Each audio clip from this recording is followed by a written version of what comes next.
Қазір 117 қала мен 200-ден астам халқы бар 3324 ауыл кең жолақты интернетпен қамтылған.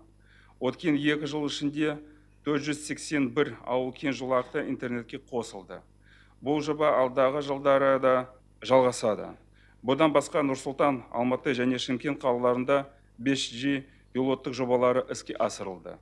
Жыл соңында Қазақстан-Әзербайжан бағыты бойынша Транскаспиан Fiber Optic жобасының құрылысы басталды.